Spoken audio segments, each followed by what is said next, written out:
Hi and welcome to another episode, and what we've got here is a Retronic Design adapter. It goes from DB9 to USB. Now, yes, we can all argue out, is it DB9, is it DE9? Yes, I know what the answer is, but let's be honest, it's semantics in the long run. Does it really matter?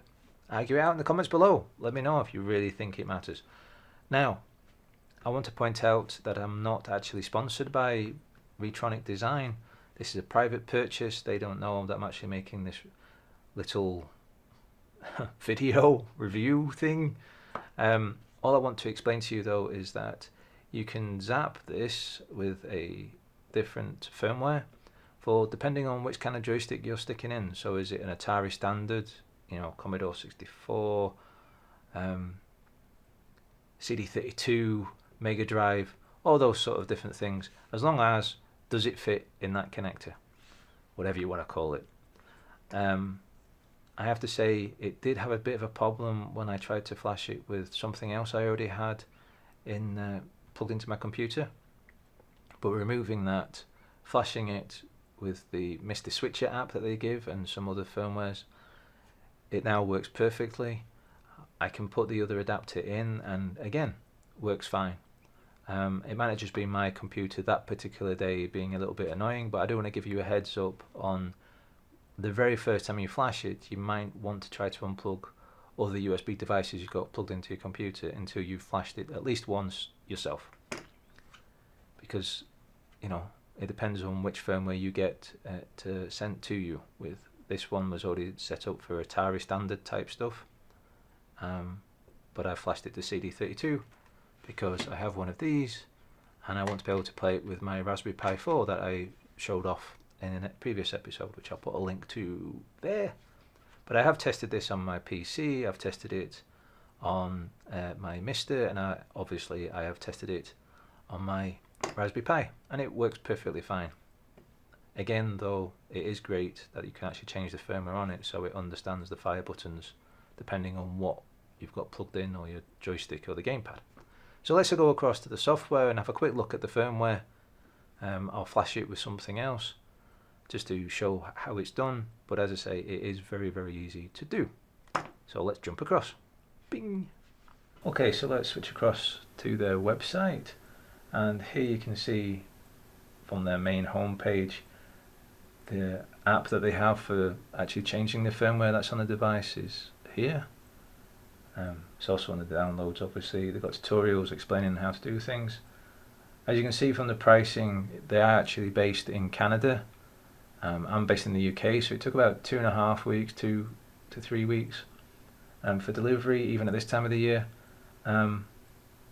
They did send it out with no tracking. I would highly recommend that they maybe give their customers an option for tracking. By all means, charge the customer for tracking, but give them an option, because it is kind of interesting seeing it bounce around the world as it eventually gets here. And obviously if it does go missing, they can prove that they went off to the post office and sent it, and also, did it fail at getting here at the last stop, that sort of thing. I think it's something that they should maybe think about. But let's have a look at the specs. Now there's a lot for the people that understand that kind of thing. Obviously I understand some of it, but it really is good that it supports many different devices, not only for the type of gamepad, joypad, joystick that you're sticking in, depends what you want to call it, but also what you've actually plugged it into. And then here they've also got the different firmwares that they currently sort of offer. So, if you've got some kind of gamepad like that and you would like to use that in some form of emulation, I'm assuming that's what you want to use it for, it does get you going. And then they do sell other things as well, but we're talking about the adapter. Downloads, again, you can zap it with the latest firmware and use the latest version of the Switcher app. They've also got a Windows command line version, and then the old way of doing things, and tutorials and actually what to do, and how to contact them. So yes, they're based in, well, basically Quebec in Canada by the looks of it. And the guy seems very professional and nice enough to get along with, and you know, that sort of thing. He's interested in what he's doing and he's interested in his customers by the looks of it. So I would highly recommend, if you are looking into this kind of adapter, that you get one. But just to give you a quick look at the app, here it is. And we can see currently, and I can drag the correct thing across. Here we go. Sorry for all the beeps. It is here. And if I just press around on the gamepad, I realise you can't see me doing it, but if I press around on the gamepad, it moves around. So I press the big red button on the CD32, button 1, blue, yellow and green, top left, top right. A bit unsure why it's that way round in this gamepad, but who cares, because you're probably using it on something that lets you redefine the keys anyway, or buttons that are pressed rather. And the start button, you know, the play pause button, that's on the CD32 pad. So let's have a look at what it takes to flash it across. We press select, and here we are with different firmwares.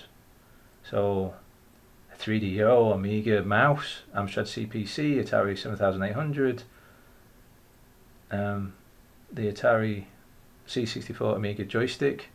But to go into the C64 Mini, because it seems to be a bit picky on how it should be doing things, so he's actually made a firmware for that. But this is the type of joystick you're sticking in. So you've got paddles as well, and the Atari CX22 trackable, Atari driving controllers, Atari flashback joysticks. Oh, that's good, because I've got a couple of them myself. Atari ST mouse, and so on and so on and so on and so on and so forth, of all the different ones that you can actually stick in and make it work with. You know, if you've got even the interface 2, you know, the +2, +3 sort of era of joysticks for the Spectrum, you can even use them. And obviously Sega Genesis is Sega Mega Drive. It's just assumed you know that the Genesis and the Mega Drive is really the same machine. And there we go. And it really is that easy. You select one, I'll just cancel at the moment, and then you click switch and it zaps across. It's that easy. And then your joystick tester, which you come up in here, and by the way, to find that, it's very easy in your search bar on Windows, you know, at the bottom left. If you actually type in joy, I know that seems weird, but if you type in joy, it comes up with set up USB game controllers. That's what works for me. And then it comes up with that, and then you can drag that across. And you can see it there. And then obviously you can click the properties and have a look of what's there. But yeah, in the search bar of your Windows, you type in joy, J-O-Y, it'll come up with the setting up a game controllers. I don't know how I figured that one out. Long time ago, I can't remember if someone told me, or I figured it out myself by just typing in joystick, not really thinking.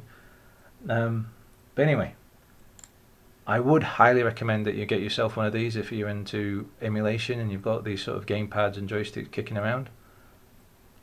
As I say, get yourself one and wait comfortably knowing that it's in the post to you. As always, happy gaming.